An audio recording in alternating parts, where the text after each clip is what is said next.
ఉన్న బంగారాన్ని విడిపించి ఆ రోజు ఆన్లైన్ రేటుకే మేము కొంటాం. Sharma gold company. అమ్మ, వైసీపీ ఓటమిని ఏ విధంగా చూడొచ్చు? ఎందుకంటే పూర్తిగా సీన్ రివర్స్ అయినట్లుగా కనపడతా ఉంది. అప్పుడు చూస్తే 151 స్థానాలు వైసీపీకి వచ్చాయి, 23 స్థానాలు కేవలం వచ్చేసి టీడీపీకి వచ్చాయి. ఇప్పుడు చూస్తే 22కు వైసీపీ పడిపోయినట్లుగా కనపడతా ఉంది. సో 14 వస్తుంది. డౌట్ వ్యతిరేకత ఎందుకు కారణం? వాళ్ళు చేసుకున్న కర్మ, అసలు ఈ రాష్ట్ర ప్రజలు చేసుకున్న కర్మ అది.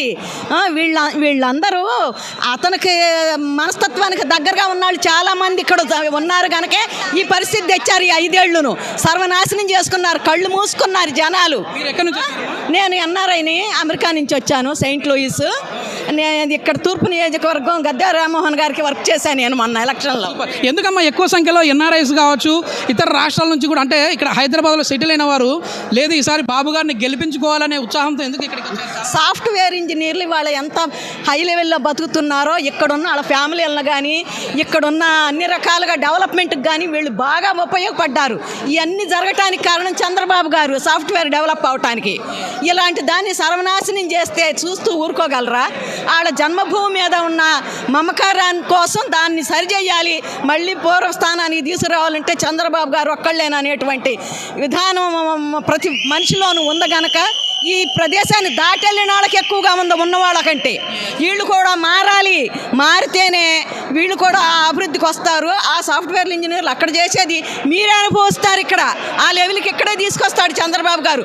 ఇప్పటికైనా వైసీపీ అని గంతులేసిన వెధవలందరూ మార్పు చెందండి. నేను పెద్దదాన్ని కనుక వెధవలు అంటున్నారు, నా బిడ్డలతో సమానం.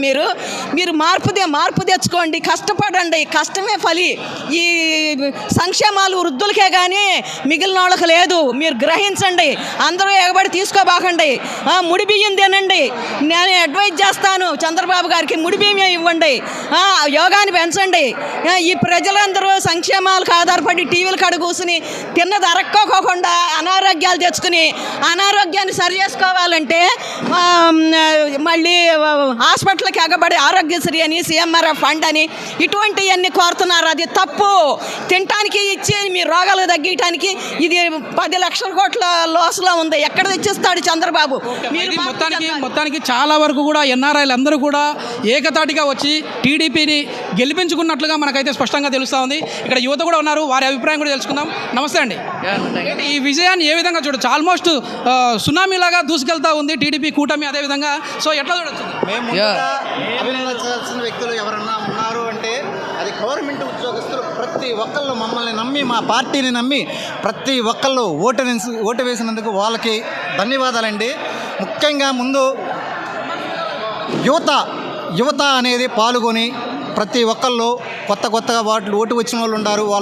ప్రతి ఒక్కళ్ళు తెలుగుదేశానికి ఓటు వేశారు. వాళ్ళు వేసిన ప్రతి ఒక్కరికి కూడా పెద్ద సంఖ్యలో యువత అనేది ఎందుకు టీడీపీని ఆకట్టుకుంది? అదేవిధంగా అంటే పవన్ కళ్యాణ్ గారు కూడా ఎట్లాగో కూటమిలో భాగంగా ఉన్నారు కాబట్టి అనుకోవచ్చా? లేదంటే యువగలం పేరుతో లోకేష్ గారు ప్రజల్లోకి వెళ్ళారు? అట్లా అని కాదు. We're seeing lot of struggles in the country. వాళ్ళకి స్టేట్లో మనం చూసాం. అది ఉద్యోగాలు కానీ ఏది లేదు. సో మళ్ళీ బాబు గారు వస్తే మాకన్నా జరిగిద్ది, మాకు పక్క అభివృద్ధి జరిగిద్ది అని మాకు నమ్మకం ఉంది. ఎందుకంటే మేము 2014లో చూసాం బాబు గారు అంటే ఏంటో మాకు తెలుసు. అమరావతి ఏ విధంగా ఉండబోతా ఉంది? ఎందుకంటే రాష్ట్రానికి అమరావతి రాజధాని అని చెప్పేసి చంద్రబాబు నాయుడు గారు అప్పట్లో చెప్పారు. కానీ 3 రాజధానులు అని చెప్పేసి ఒకటి కూడా డెవలప్ చేయలేదని చెప్పేసి మనకు తెలుస్తూ ఉంది. సో ఇప్పుడు ఎట్లా ఉండబోతా ఉంది అమరావతి? ఇంకొక హైదరాబాద్ అయ్యిద్ది అంతే, పక్కా ఇంకొక హైదరాబాద్ అయ్యిద్ది. విజన్ ఎంత 49 విజన్ 49 చంద్రబాబు నాయుడు గారు పెట్టారు. పక్కా జరిగిద్ది. అమరావతి కూడా హైదరాబాద్ అంత అయ్యిద్ది. ఉద్యోగాలు అన్నీ వస్తాయి. చాలా వరకు ఎక్కువ సంఖ్యలో వచ్చేసేసి ఇక్కడ ప్రజలకి పథకాలు ఇచ్చారు, అన్నీ ఇచ్చుకుంటూ వెళ్తా ఉన్నారు కదా. సో మేము డైరెక్ట్గా డబ్బులు ఇంటికి ఇచ్చాము కాబట్టి ప్రజల ఓట్లు మాకే పడతాయని చెప్పేసి వైసీపీ చాలా ధీమా వ్యక్తం చేసింది. కానీ ఇక్కడ చూస్తే సీన్ మొత్తం రివర్స్ అయిపోయింది. ఈ డబ్బులు అనేది క్షణికావేశంలో చేసే తప్ప ఫ్యూచర్లో ప్రజలకి వాళ్ళ పిల్లలకి ఉపయోగపడే ఏం లేదు. చంద్రబాబు నాయుడు గారు ఒక్కరే ఈ విజన్ ఉన్న నాయకుడు. ఈ యొక్క టర్మ్లో చూడండి 5 ఇయర్స్లో ఎంత డెవలప్మెంట్ అవుతుందో. పిల్లలకు కానీ పెద్దలకు కానీ ప్రతి ఒక్కరికి అమరావతి అనేది ఒకటే కాదు కాన్సెప్ట్ బాబు గారికి. ఆ విజన్ అనేది ఇంకొక 30-40 ఇయర్స్ వరకు చైనా ఎంత ముందుకెళ్తుందో చైనా అంత నాలెడ్జ్ ఈయనకు ఉంది. ఖచ్చితంగా ఈ 5 ఇయర్స్లో చంద్రబాబు నాయుడు గారు మన రాష్ట్రాన్ని చాలా పురోభివృద్ధి చేపిస్తారు. ప్రతి ఒక్క పిల్లలు చిన్నారులు చూడు యువత చాలా బాగా కనపడతా ఉన్నారు సార్. మహిళల ఓట్లన్నీ కూడా వైసీపీకి అనుకున్నారు. ఎస్ ఇక్కడ చూస్తూ ఉన్నాం. ఇప్పటికే మొత్తం ఇక్కడ చూస్తే మనకు చాలా వరకు ఒక ఆనంద సంబరాలు కనపడతా ఉన్నాయి. ఈ సంబరాలు అనేది అమరాన్ని అందుతా ఉన్నట్టు కనపడతా ఉంది.